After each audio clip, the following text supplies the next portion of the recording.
Sweet. Let's go. You're good? Perfect.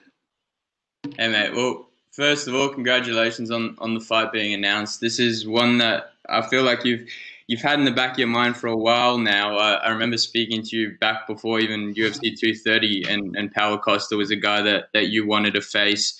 Did you imagine that this would be coming in a title fight, though? Yeah, pretty much. And you were right. Uh, that was New York 230. That was after I beat Brad Tavares, and I was looking at what's his name next because I watched him fight the next night after I whooped Brad Tavares. He beat Uriah Faber. Oh no, it's what's his name, Uriah Hall. And I saw him down backstage. But yeah, nothing. It was just crickets. And I had an idea that Dana would want to wait till I'm champ, and then he's rising up, and then have a match like this later on. Just like I said, I'm sure it's out there somewhere in the ether. But yeah, being said it. In terms of your, I guess, back and forth with Costa, you've gone from fighting a guy like Rob who doesn't do much talking and there's not, I guess, a lot of animosity to someone like Costa who seemingly has no filter. Do you prefer either one? Does it phase you at all? Does it change anything? Well, Rob did do a lot of talking. Let's be fair. I called him out on it, but yeah, Costa might need a filter because he says some real dumb shit sometimes. Like he calls himself the king of bitches. So I don't know. Maybe you should put a filter on sometimes.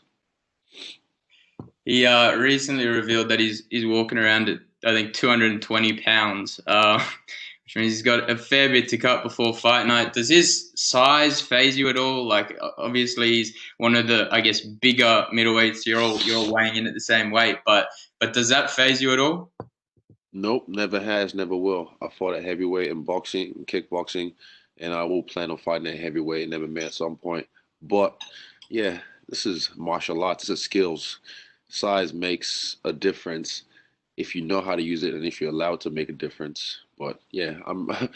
They're always surprised when they step across the cage from me and they realize how long I am, how my frame. They get to test my frame rate as well. And then when they feel me in the clinch and they feel my strength, and yeah, they're always in for a rude awakening. The location of this one hasn't been announced yet, but there's some talk that it's going to be at the UFC Apex in Vegas, which is obviously a smaller Smaller octagon. cage. That's another narrative I've been hearing. A smaller octagon. Do you Okay. want to put that to bed? Well, look at how I dealt with Brad Tavares in a smaller octagon, and he was pressuring me. I whooped his ass 5-0. So yeah, and I fought in another kickboxing organization with a ring against a guy as well who's a Dutch kickboxer and just walks forwards and throws leg kicks and body shots and same style as what's his name, Paulo Costa in kickboxing in a tiny phone booth ring, and I still whooped his ass. So I don't know why people think that's like gonna play a heavy factor. It's like cool, we can fight wherever the fight takes place. We might even end up fighting on the ground. This is mixed martial arts, man. This is adaptability and triumph. So yeah, I'm used to this. Appreciate it, mate.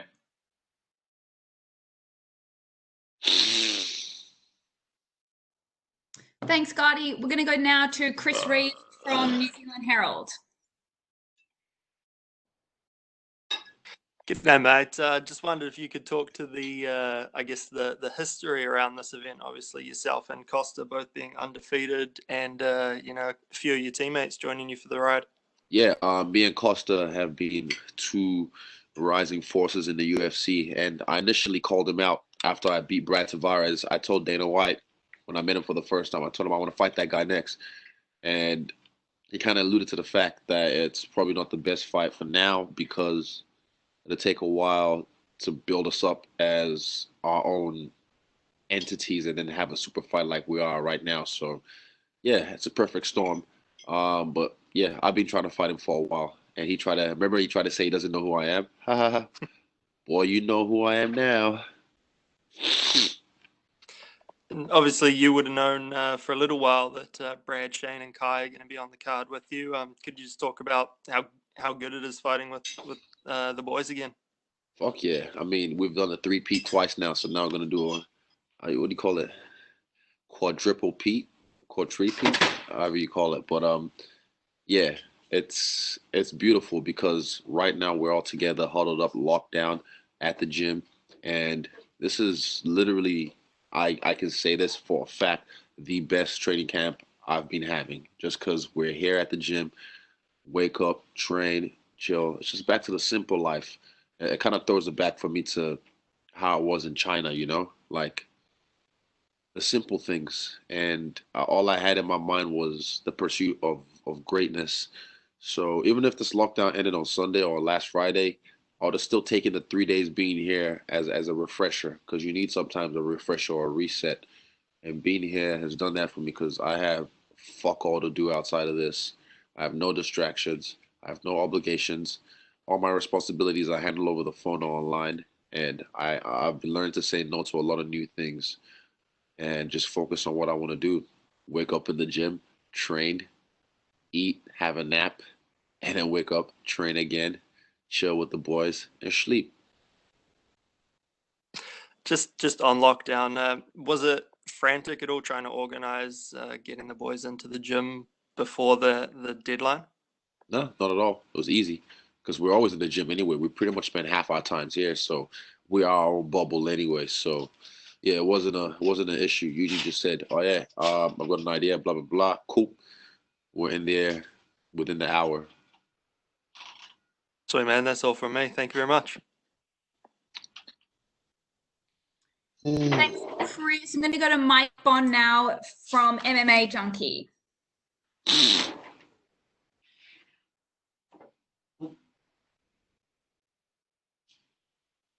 you hear me? Yeah, perfect. What's up? Perfect. Dana White said the other night about 10 times that he thinks this is going to be the fight of the year for 2020. What do you think? Is that what we're going to see on September 26th? Or are you hoping for a cleaner type of performance that's like performance of the night? I think a performance of the year, shutout of the year, shutdown of the year, maybe. Fight of the year. I've already had that in my back pocket, but if it happens again, I just don't think it's gonna happen just because of the situation. If and you have to be smart enough to put it together. This guy gasses after the first round. Got 5 rounds. Look at me in all my fights in the fifth round and in the sixth round. I mean, not sixth round, the fifth round. Oh, sorry, what am I saying? I got distracted. Look at me on my fights in the fifth round, in the fourth round, third round, the later rounds. I'm always fresh. So, yeah, precision is going to be the key in this fight. Precision, skill, and just taking them out one by one. No doubt. And I actually had the chance to talk to Paulo a couple of weeks ago, and I asked when this is all said and done if you guys will be able to make peace and shake hands. And he said, "No way am I going to be shaking Izzy's hand after I knock him out, etc." What about you? Are you willing to make peace with this guy, or is this something that's going to go on beyond the fight? Peace. Bro, I don't know. What am I thinking? You can get closure, like even when you like break up with someone and you look for closure to try. You don't need to look for closure with anyone. Closure comes within yourself. So, yeah, after I knock him out, I'm just gonna carry on with my day. Fair play. It's And closed. It's closed. there you go. And a lot of important middleweight fights coming up soon. We were supposed to have Hall and Romero this weekend. That obviously got pushed back, but they announced Whitaker and Cannonier, which seems like it could be a title eliminator. What do you just kind of make of the lay of the land, and who do you think is going to be the guy who emerges from all that Ugh. after the fight for the belt? I love it. I was definitely looking forward to what you call it, Darren Till, that fight, but since Rob beat him, good job. I'm surprised he's taking the fight with Cannonier. Good on him. But yeah, I like that. I like that matchup. Don't really care who wins, but I'd rather Cannonier win so I can get a fresh body. Yeah, I think that'd be a little soon for the Rob rematch. I mean, obviously for him it would be good 2 wins, but that wouldn't be that much time in between. I've done worse, so he'll be right. If he does it right, he'll be right. Fair play. And last thing from me, just tell us the inspiration behind going pink with the hair. We know you were blonde before, and you changed it up again. I like to switch it up on people, give them the unexpected, because people always expect something. And for me, expect the unexpected. I ever saw a meme. What was the meme? Sean O'Malley dyes his hair the colors of the rainbow. No one bats an eye. Stylebender dyes his hair pink. And it's breaking news. And everyone loses their mind. I don't know why the color of a man's hair can get you in your feels. But yeah, I don't know. I like it. Imagine if I had pink hair and I whoop this motherfucker's ass.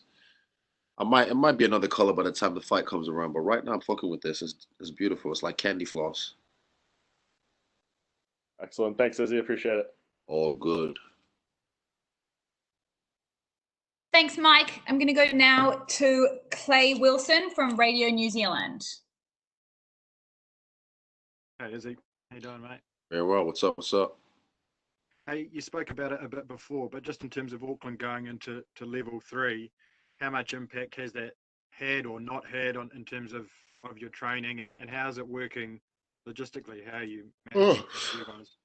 It's had a great impact on my training, to be honest, because we thought on the fly and came up with a plan to adhere to the lockdown rules. So yeah, it's had a great impact on my training because I get to just live at the gym. Like I spend most of my time at the gym anyway, but now I get to sleep at the gym, wake up in the gym, and just hit the ground running, train, get work done. So yeah, it's had a great impact on my camp. So you guys obviously doing that didn't need any sort of exemption or clearance from the officials to train or anything? No, of course not, because what were we doing before the lockdown? We were training, being in each other's bubbles anyways. So we decided to just be exclusively in each other's bubbles. And just in terms of leaving, what's the process with that? Do you guys need to go through any particular protocols or get any government clearances or UFC You mean to license travel? to get out of the country? That's need to know basis. So I'll leave that for now. Cool. Thank you, mate. Cool, cool. Thanks, Clay. I'm going to throw now to Jake Michaels from ESPN. Hey, how you going? Very well, very well. What's up, Jake? You kind of touched on it before, but how proud are you of everything the gym has already achieved? Very proud. I'm very proud of us, and being here with the team, locking down with my crew is making me even. I don't know if I could be any prouder, but it's just strengthening the bond between me and my comrades, me and my brothers. So yeah, I love the vibe we're on right now. It's a whole vibe. And what's it been like in New Zealand in the last couple of years? You know, you've had a pretty meteoric rise. And how have you found the love for UFC growing over the last couple of years? Oh, Jesus. Sorry. Yeah, the sport's growing rapidly, constantly. So much is happening. So much is happening that we keep even having to look at new options because the gym's getting packed every day, even after the first lockdown. Yeah, MMA is just, it's the biggest sport in the world. People just don't know it yet. I understand that there's football and soccer and blah, blah, blah, but all those people watch the UFC. All those people watch us because, you know, we all know what we're trying to do. We're trying to be the baddest motherfuckers around. So whether you kick a ball into a net, dunk a ball, or you charge another man, when you fight, people watch. That's in our DNA. Do you think UFC could ever sort of overtake rugby as the number one sport in New Zealand? Don't really care, to be honest, but I know, like, if you put it on a world stage, me myself as Israel Adesanya, the last stylebender, I'm bigger than the All Blacks, like worldwide. Not definitely in New Zealand. So I know you media people are gonna try and use that as a soundbite, and then use that as your little fucking clickbait or whatever. But yes, worldwide, all around the world, all across the land, I definitely have more footprint than the All Blacks. Thank you very much, mate. Best of luck. Thumbs up. Izzy, that might be it. Is there anyone else that's got any questions for Izzy before we let him go? There are no stupid questions. Ask away. 5, 4. I've got, 3. here we go, still on. Peter from Fight News, take it away. The living situation. So all the boys at CKB, they're all living at the gym right now. Is that right? Yep, a select few, not all our training partners, but a select few that we already were in contact with all bubbled up at the gym right now.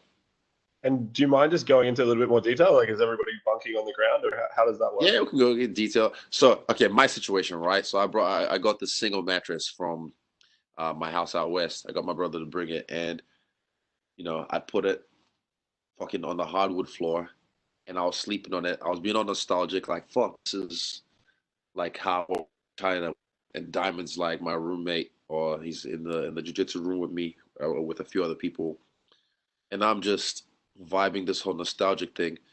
But then I realized, fuck that, because I already know what it's like. So I got another mattress that's much bigger, much more comfortable, because I can't sacrifice my sleep. And now I'm sleeping on the floor like a king. But yeah, it's beautiful, man. Like the kitchen here is just packed with fucking, I don't know, everyone cooking, pantries, and yeah, you just bunking with us. He's waking us up with his early morning songs. Horrible, horrible. Um, yeah, it's a vibe. You should be here, but you're not. So No problem. Thanks, Izzy. That's all from me. Good luck with the fight. cool. Thanks, Pete. I'm going to go to Brad Lewis now from News Hub. Hey, Izzy, how you doing, mate? What's up, B Rad? Hey, bro. I know you're someone who does enjoy your alone time. Is there anything challenging about the bubble? At the Nah, moment? nah. I love my alone time, but like it's so easy. Like how do I put it this way? I don't have to entertain anyone. You know, like those friends you have to constantly entertain, and there has to be always a dialogue going on, or there has to be some kind of conversation. Nah, I could just sit in the marae. That's the jiu-jitsu room. We call it now the marae. I could sit in there with everyone and just not say a word, just be in our own bubble. So I can get my alone time whenever I need to. But then we also have times when we're around the barbecue or we're around the PlayStation just having bants. Yeah, there's no problem having my alone time or being introverted in this space. And one more from me, Izzy. Dana had mentioned, that that he was considering New Zealand for a potential fight card. How close do you think it was to this fight card being in New Zealand? Seriously, do you think he was taking it? I think it was serious, but there's a lot of money being invested in advance for these shows. You have to realize that they don't just happen. They do happen like that. You've seen the UFC do it before, move a whole show. But yeah, most times there's a lot of money invested in these shows beforehand, 10, 12 months, 18 months beforehand sometimes. So yeah, I don't know. That's business shit, but it'll happen eventually if this whole Corona thing keeps going on, and we kick its ass again like we're gonna do the second time. Then yeah, I see a fight card happening in New Zealand in the near future. Thank you, brother. Cool. Thanks, Brad. We're just going to go back to Gardy from Fox Sports. Hey, mate. I thought I'd ask you while we have you. The Costa fight came after a couple of years of you maybe thinking about it and talking about it a little bit. Another fight you've been talking about for a little bit now is that Jon Jones super fight. He's moved up to heavyweight. In terms of that move, does that impact your plans on the super fight with him? Would you want that at light heavyweight? Would you consider? I know Eugene's talked about you moving up to heavyweight at some point in your career. What are your thoughts on that? 100%. It doesn't change my plans. My plans are still going as forward as planned. So yeah, same thing. No thoughts on him moving up to heavyweight at all in terms of what he's leaving Okay, behind well, in I that mean, okay, division? well, look how long it took him to move up to heavyweight finally. And like I was saying, he was expecting me to do it straight away when I haven't even defended my belt yet. So I've defended my belt twice now. I want to defend it a few more times and then do what I set out to do. But yeah, pot calling the kettle black on his part. So yeah, go put some fucking muscle on your chopstick legs and go fight Francis Ngannou. Watch him break you. I hope he doesn't though. Maybe he does. Who knows? Thanks, Izzy. All right, we've got another one from Chris from New Zealand Herald. Hey mate, just sort of numbers wise, how many of you guys are staying at the gym? So far 10. That's including Eugene. Sweet, easy. Thank you, man. Cool, cool. Is that a trick question, Chris? Is that it? No. I'm just checking a few other guys still have their hands raised. Clay, did you have any more questions? No, Would Mike. compete- Oh, there we go.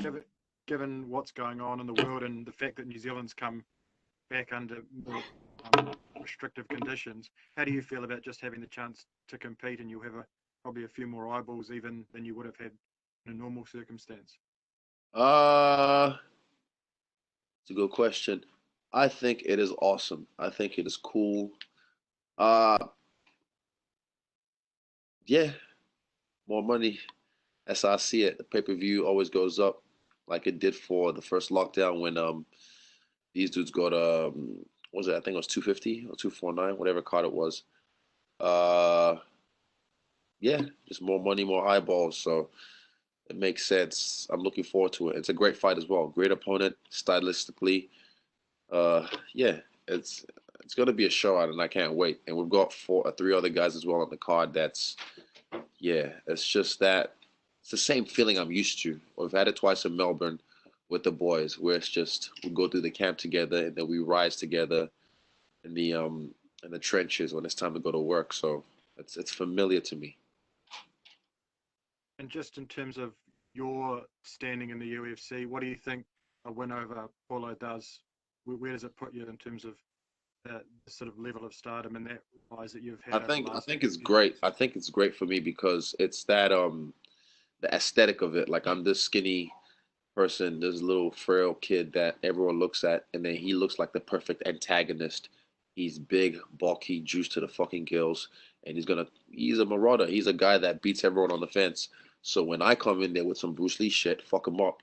It's going, oh my God, wow, he beat that big muscle boy. Oh, like the casuals are gonna feed off it, and that's just, I love that because it means more eyes, more attention. And like I said, you can watch my fights. You don't have to watch my fights, but you're gonna pay. I'm not talking money. You're gonna pay attention. Attention turns to, as always. Cool. Thanks, Matt. Cool, cool.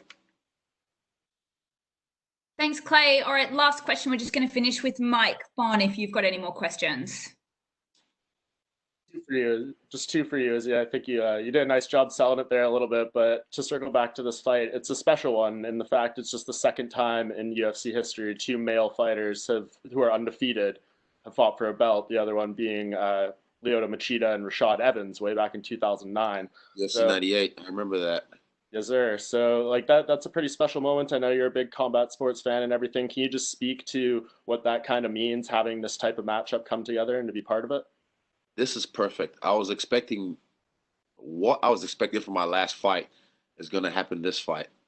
Because and it's, bro, it's, you can't understand the, so how do I put this? In my story, right? You can't just have it like going good and going great. In a story, you need a dip, you need a bit of a valley when things go shit. And that was me for my last fight after the performance that Roy Morero brought, whatever his name is, blah, blah, blah, blah. He was lackluster. I've never been in a boring fight in my life. I had all this criticism, justly or unjustly. And then that was a dip. And now this is the rise back.